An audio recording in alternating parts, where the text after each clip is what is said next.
You give it 100% to 150% every day, despite what anybody would think and say about you. That's what's most important.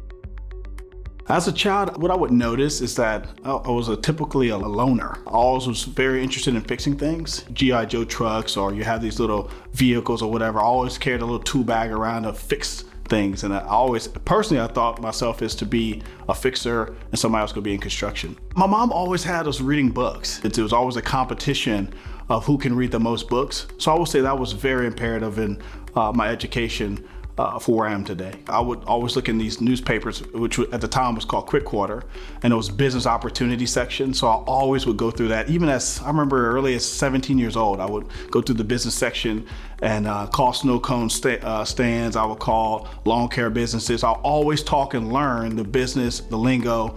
And then I also had a business broker that was looking for deals for me. So I purchased my first business when I was 22 from a business broker. A lot of people don't know this, but there was probably 6 months, 8 months consecutively that my utilities were cut off. My water was cut off. And when that person come, I had developed a relationship with the Slimco representative at the time. You know, she's like, okay, you're gonna do this every month, right? Yeah, I mean, but I'm gonna figure out how to pay you. You know, and she gave me this little trick and this little trade. She says, you know, you can write me that check today, and it won't be, it won't be cash until 2 or 3 days from now. So I always would write the checks, you cut the utilities on, and I'll figure out a way how to fund that check. But those are times that people don't know. You know, then you have kids, you know, they grow up a little bit, they start understanding what daddy does and what mama does, and they want to go see what's going on. You know, I always, you know, my second child, she would always go to the business. She'll say, this don't look like a daycare. Well, then I tell her, well, what should it look like? And she'll have these great ideas of what it should look like.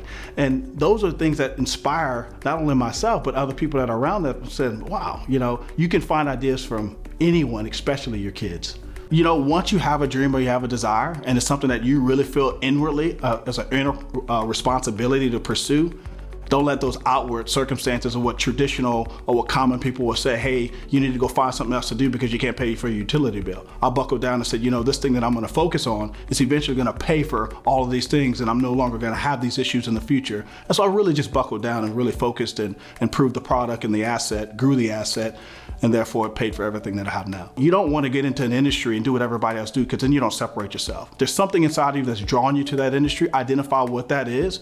It is okay to go find out from other competitors, what are they doing that's winning, what are the things that they're doing that are not working, and really use those things to apply into your business. But the main thing is to really identify what's unique and special that you want to provide to your clientele, your customer base, that separates you from the next door person right up the street. Hard work, maintaining a great attitude. Don't look at what everybody else is doing. Really focus on finding out some of the things that you can do that's unique. And I've chosen to intentionally control those things and really pour all effort in that. And I think I've been rewarded because of that.